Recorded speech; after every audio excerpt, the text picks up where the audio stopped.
Kariu is een klein dorp gelegen op het eiland Haruku dat deel uitmaakt van de Indonesische provincie Midden-Molukken. In 2006 keerde de bevolking terug naar Kariu na bijna 7 jaar in een vluchtelingenkamp te hebben gewoond in het noorden van het eiland nabij het dorp Apuru.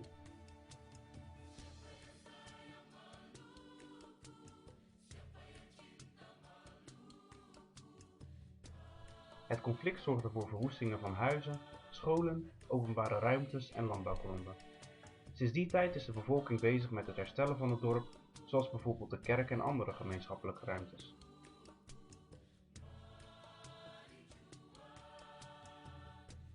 In 2009 ontvingen Cairdonezen, woonachtig in Nederland, een verzoek om financiële hulp voor het duurzaam landbouwproject Dusun Sehutu. In 2010 werd na maandenlang in een werkgroep te hebben gewerkt de stichting Gangnam Kariu opgezet. Een jaar later wist de stichting een subsidie van de Nationale Commissie voor Duurzame Ontwikkeling te bemachtigen, ook wel het NCDO genoemd.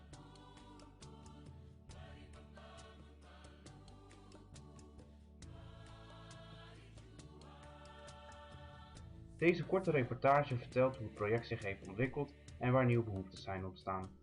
In de volgende interviews komen 3 personen aan het woord, de projectleider en tevens dorpshoofd meneer Herman Patirajawane en 2 agrariërs die ieder hun eigen team leiden in het project.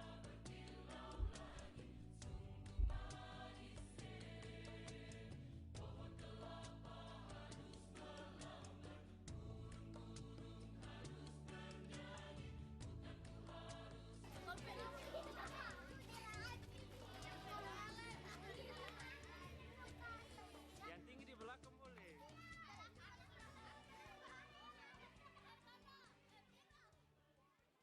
Siapakah nama Bapak? Ya, nama saya Herman Patirajawane.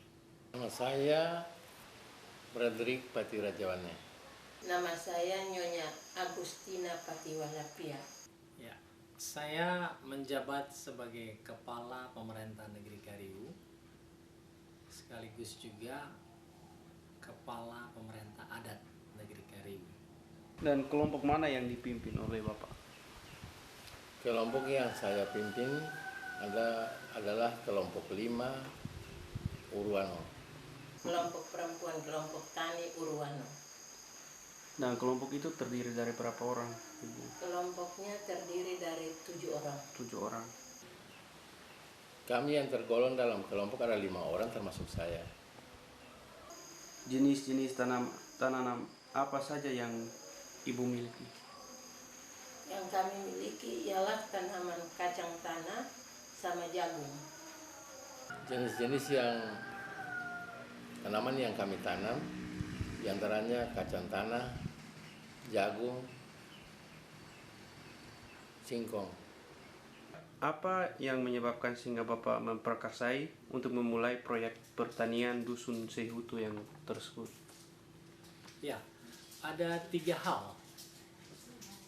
Jadi pertama adalah karena melihat tingkat perekonomian masyarakat yang sangat rendah. Itu adalah yang pertama. Kemudian kedua, saya melihat ada potensi. Ada 2 potensi besar. Yang pertama adalah adanya kebutuhan masyarakat untuk hasil-hasil pertanian, sehingga kalau kita bisa berhasil menghasilkan pertanian, maka hasil-hasil itu bisa diterima oleh negeri Kariu maupun negeri yang di sekitarnya, bahkan sampai ke Pulau Ambon. Yang kedua, potensi itu adalah adanya tanah yang luas dan sangat subur untuk bisa memproduksikan hasil-hasil pertanian yang baik, dan ada sumber air yang dari pegunungan yang bisa didapati dengan mudah. Sedangkan faktor ketiga adalah iklim dan cuaca yang subtropis yang cukup baik di negeri Kariu, di mana curah hujan cukup tinggi dan air yang cukup banyak, memungkinkan untuk bisa menghasilkan hasil pertanian yang baik. Apa pendapat umum Bapak tentang proyek ini? Proyek ini sangat baik buat kami di negeri Kariu karena dapat meningkatkan ekonomi keluarga, juga dapat meningkatkan income atau pendapatan buat keluarga kami.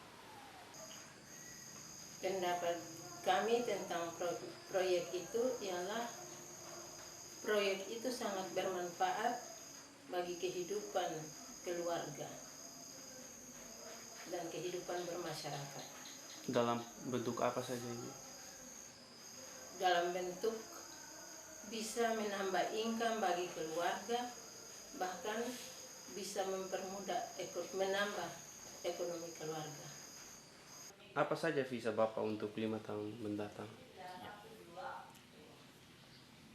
Untuk visi Negeri Kariu, ada beberapa visi Negeri Kariu, tetapi dalam hubungan dengan program pertanian atau proyek pertanian ini, maka visi kami dan sekaligus merupakan visi dari Negeri Kariu adalah yang pertama,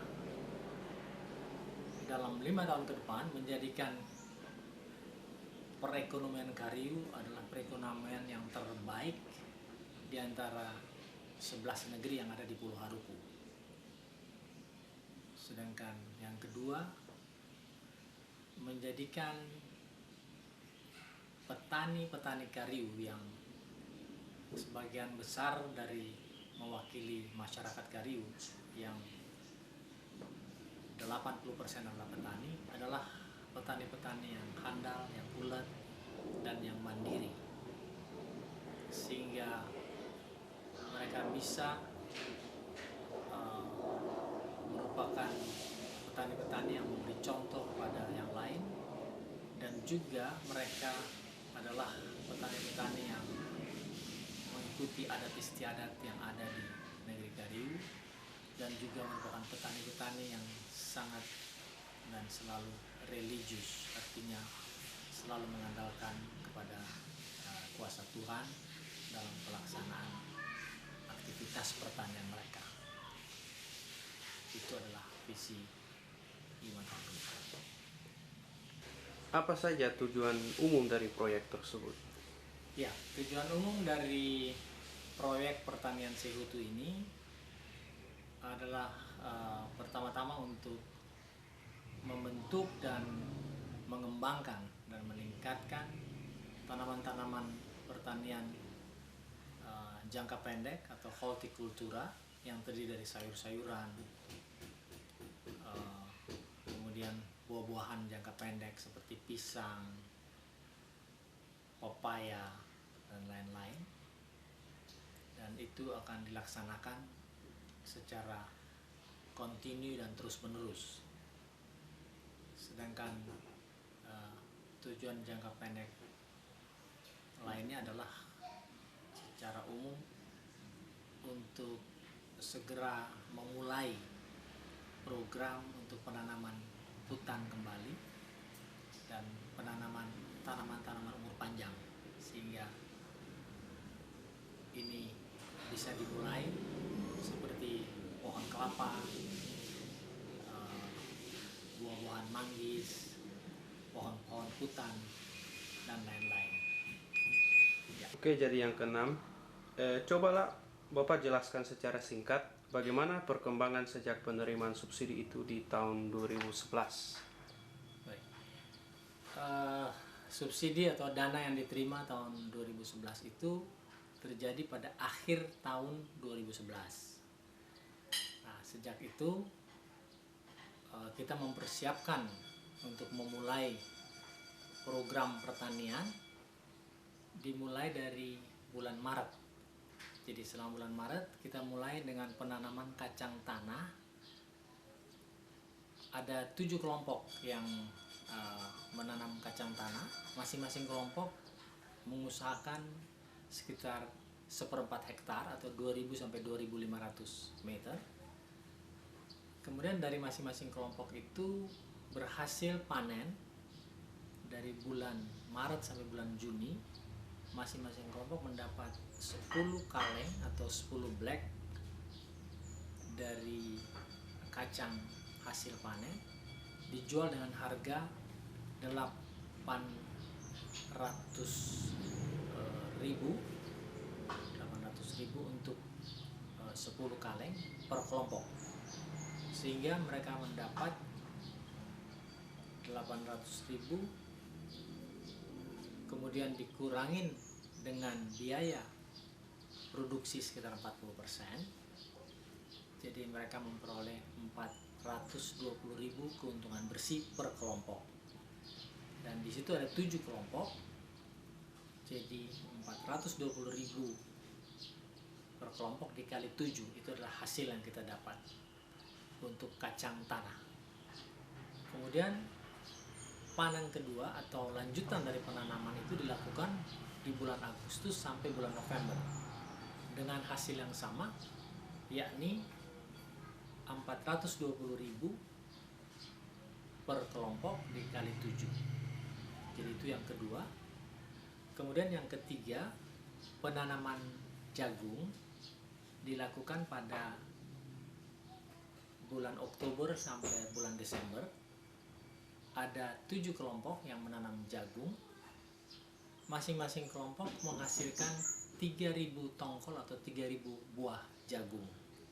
Dijual dengan harga Rp1.500 per buah, sehingga masing-masing kelompok mendapatkan Rp4.500.000.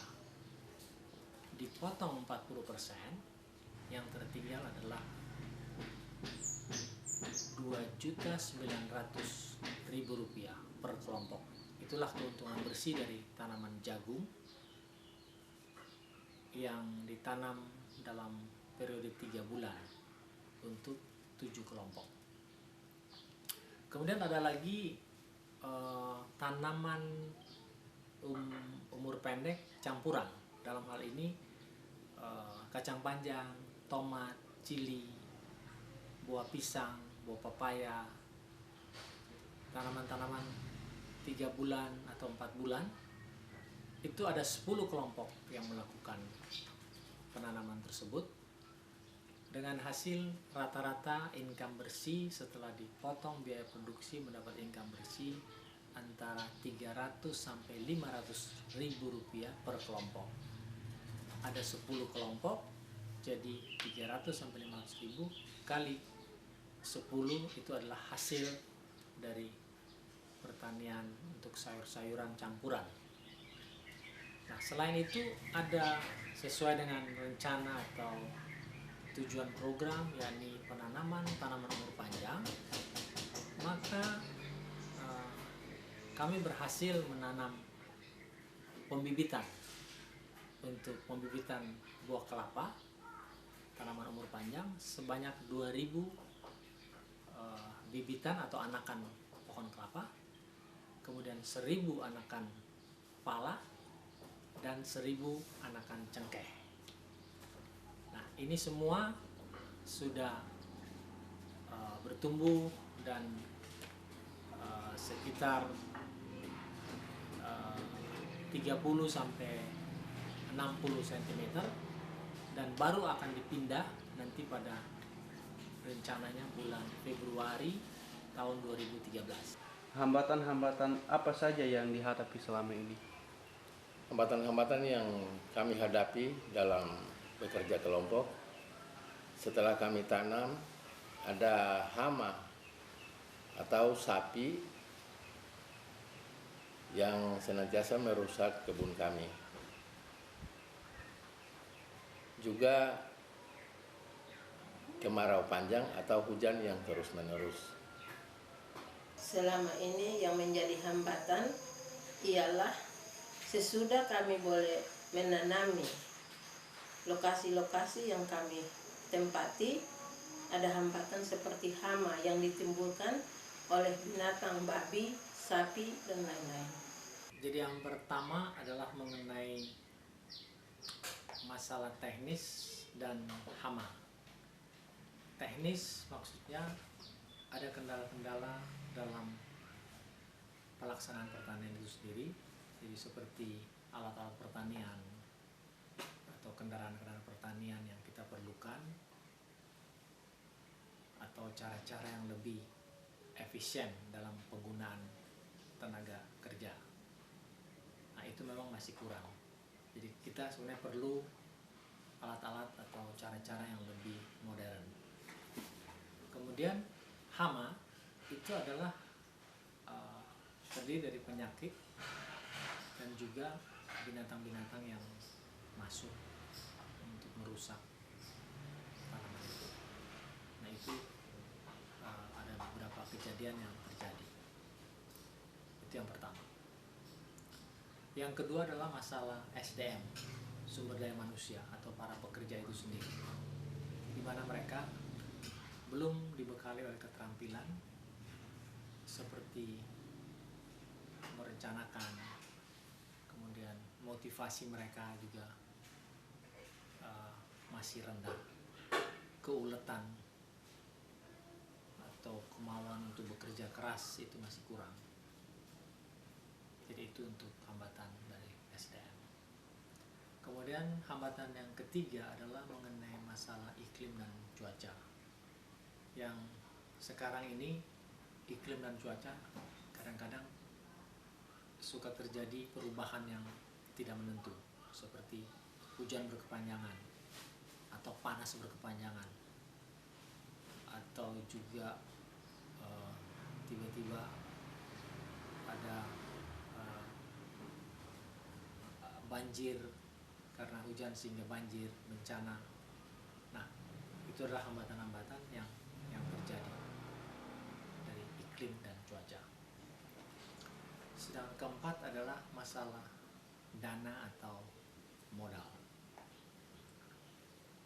Seperti kita ketahui, di Kariu dengan program pertanian Sekutu ini lebih banyak mengandalkan adalah potensi-potensi baik dana maupun para pekerja adalah dari anak negeri sendiri.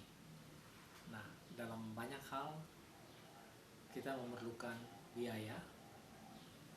Nah, ini agak mengalami kesulitan. Jadi dana perlu dicarikan jalan keluarnya. Dan yang terakhir adalah hambatan mengenai keamanan. Keamanan dalam arti lahan pertanian di mana telah ada tanaman-tanaman pertanian itu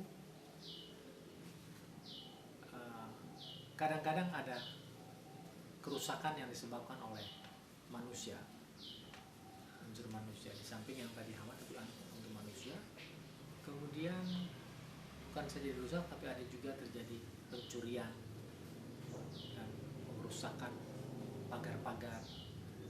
Nah, sehingga perlu suatu sistem security atau keamanan yang cukup baik. Dan solusi apa saja yang harus ditempuh? Iya, tentu solusi adalah solusi berdasarkan jalan keluar dari hambatan tadi. Kemudian alat-alat pertanian yang cukup modern, yang misalnya kita menyiram lahan. Untuk lahan yang 1 hektar dalam musim panas harus diairi. Bagaimana? Pelatihan bagaimana memotivasikan mereka, pelatihan human behavior atau pendekatan perilaku manusia. Kemudian untuk iklim yang tidak menentu, tentunya kami mempersiapkan berbagai macam cara dan persiapan untuk mengantisipasi. Misalnya apabila terjadi kemarau yang sangat panjang, kami harus menyediakan air yang cukup. Jika perlu adanya pipa-pipa yang sudah dialiri air, kemudian diberikan lubang, kemudian dia bisa berjalan dalam 24 jam sehingga tidak terjadi penguapan karena panas mengakibatkan tanaman bisa mati. Nah, kemudian untuk menghadapi masalah banjir yang karena hujan berkepanjangan, tentunya itu akan dibuat kolam-kolam atau drainage agar tanaman tidak terendam. Kemudian untuk beberapa tanaman tertentu akan diberikan tutup plastik. Jadi ada cover dari plastik untuk menutup pada saat hujan berkepanjangan sehingga tanaman itu tidak mati karena kebanyakan air. Hambatan dana sebagai hambatan yang keempat, ya kita terus harus mempromosikan atau kita punya program proyek ini, di mana program yang sangat bermanfaat untuk masyarakat Kariu bahkan juga masyarakat sekitar, dengan melakukan lobbying atau kunjungan-kunjungan, melakukan hubungan baik via internet maupun lewat surat ataupun telepon, menghubungi donatur-donatur atau lembaga-lembaga pihak ketiga yang bisa membantu. Di samping memang dari pemerintah sendiri selalu ada program-program untuk membantu pertanian, jadi itu selalu kita akan lakukan. Solusi yang kami tempuh supaya hama-hama itu bisa lari atau tidak merusak tanaman-tanaman kami, yaitu kami membuat pagar, itu salah satu. Mencari solusi yang terbaik ialah tanaman-tanaman yang ditanami itu harus dipelihara, dijaga, dilindungi oleh kami sendiri dan diperhatikan penuh dari yang berwenang, misalnya pemerintah negeri, sendiri negeri, orang-orang yang punya tanggung jawab dalam masyarakat. Cita-cita atau hasil apa yang telah dicapai sampai saat ini? Keterlibatan kelompok. Kemudian kedua,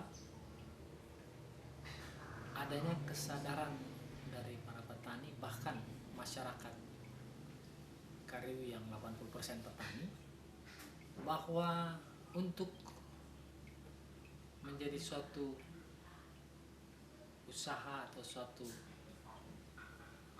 kegiatan pertanian yang sukses itu harus ada self effort atau harus ada usaha-usaha mandiri, karena kesuksesan dan kemajuan dan perkembangan itu tidak tergantung dari orang lain, tetapi tergantung dari kelompok-kelompok itu sendiri.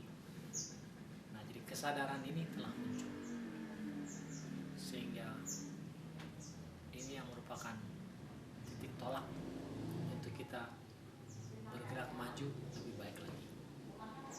Ya.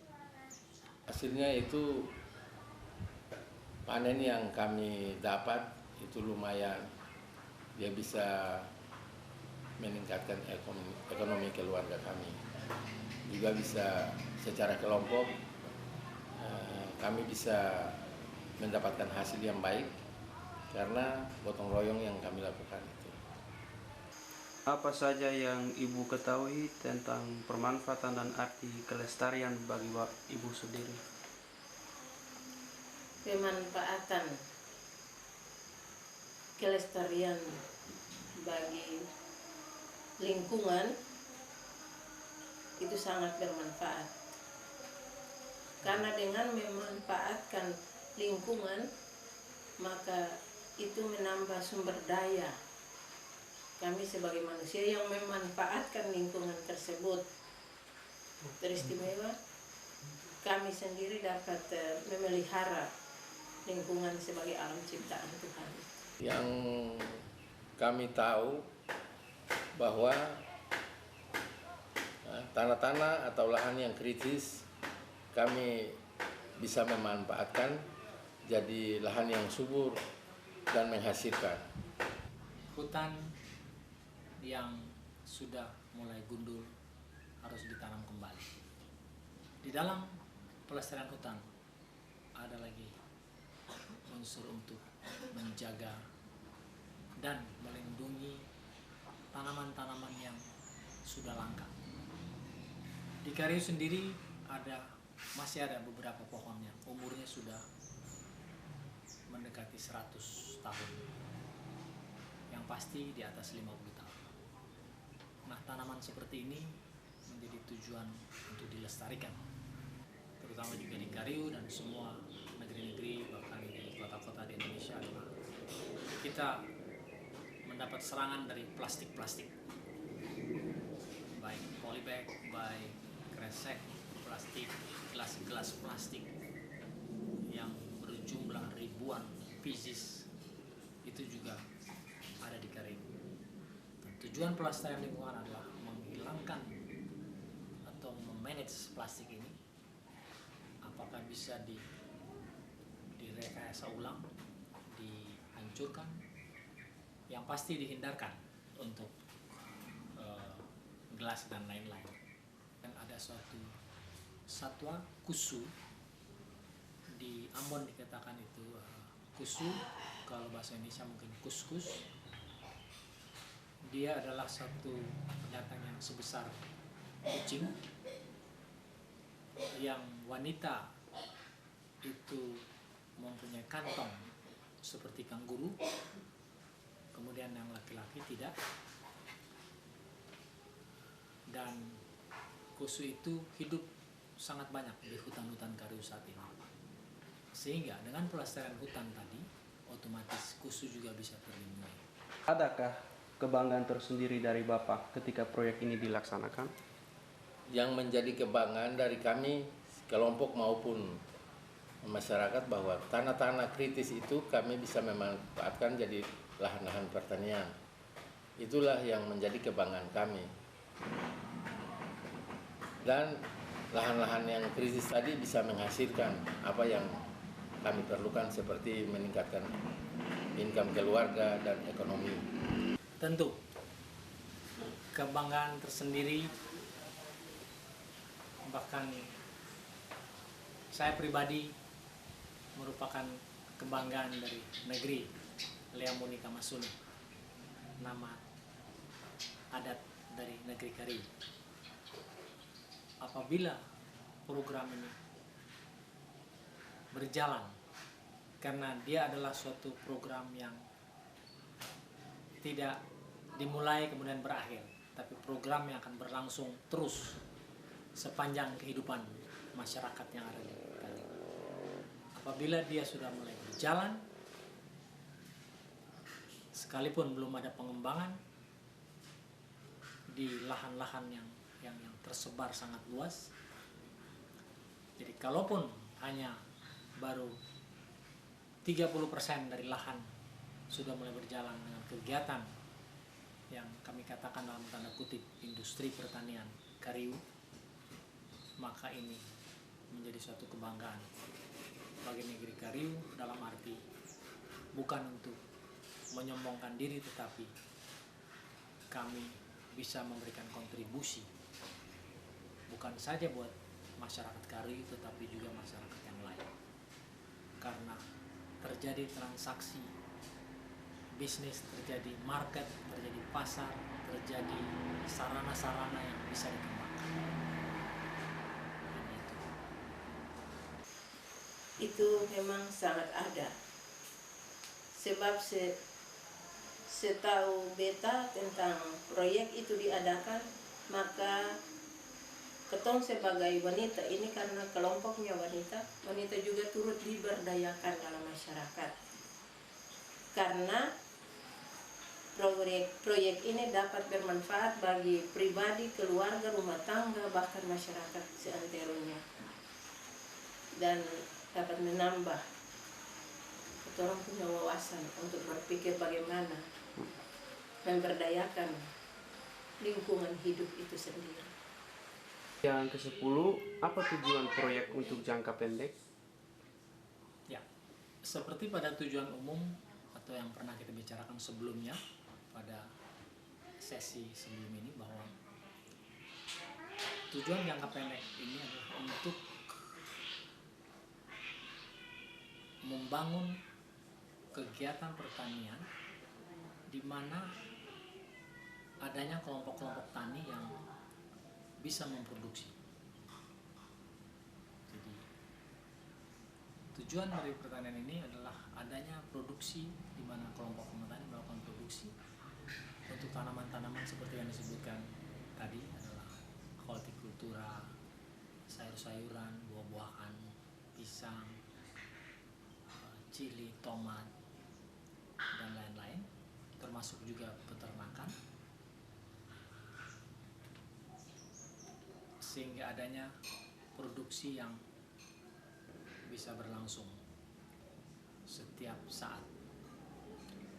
Kedua, tujuannya untuk membentuk atau meningkatkan atau membuat sarana-sarana prasarana yang ada seperti jalan tani, kemudian pagar, kemudian perbaikan pengairan, dalam hal ini bak-bak air, kemudian perumahan yang layak untuk ditempatin walang pada saat petani beristirahat baik di siang hari maupun di malam hari. Nah, semuanya ini untuk menghasilkan suatu produk yang bisa berkesinambungan dalam arti terus-menerus, continue setiap saat. Selanjutnya, dengan adanya kegiatan tersebut, tujuannya adalah untuk mendapatkan suatu kegiatan pasar di mana terjadi transaksi antara penjual dan pembeli. Dengan adanya pasar, inilah menjadi tujuan jangka pendek yang untuk kami lakukan. Kemudian adanya kegiatan transportasi, jadi merupakan pasar juga, pasar tetapi dalam hal jasa transportasi, baik itu di hutan, turun ke darat, di jalan yang menghubungkan negeri dengan negeri maupun negeri dengan pelabuhan, dan transportasi laut. Dengan adanya kegiatan pertanian, mau tidak mau muncullah kegiatan pasar, kegiatan transaksi, transportasi. Itu yang menjadi tujuan. Mana buka nggak bos sama bodoh sampai. Rekam Termei dulu. di muka. Gitu. Anda pada baik. Bagus. Saya bonsuk. Angkat muka tuh anak ti. Gitu. Tak tahu bicara. Bicara dulu. Bisa.